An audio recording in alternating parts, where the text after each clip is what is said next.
Am წუთებში ბათუმის არხის საავტომობილო გზის გონიოს მონაკვეთი გადაკეტილია მიწის დაკანონების მოთხოვნით მოსახლეობა აქციას მართავს, მათ ცენტრალური მაგისტრალი გადაკეტეს.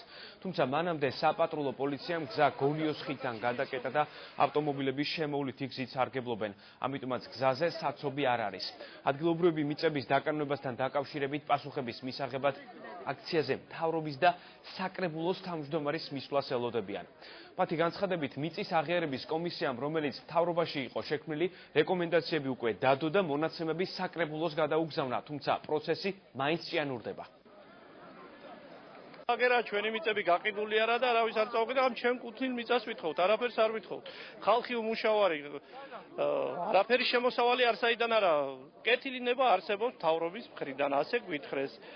დასკვნა დაწერილია და დადებულია. დევს აღიარების კომისიაში. ეს აღიარების კომისია რას აკეთებს, რას ელოდება, ვერ გეტყვით. მთავრობისგან იყო პირობა, რომ აუცილებლად გადაწყვეტებოდა ეს საკითხები დადებითად, მაგრამ სამწუხაროდ მიუხედავად იმისა, რომ კომისიამ 26 სექტემბერს გადასცა აღიარების კომისიას აღნიშნული საკითხი, მე ვგულისხმობ გონიოს მეურნეობის ტერიტორიაზე არსებულ მიწის ნაკვეთებს, საკითხი მაინც არ დაიძრა.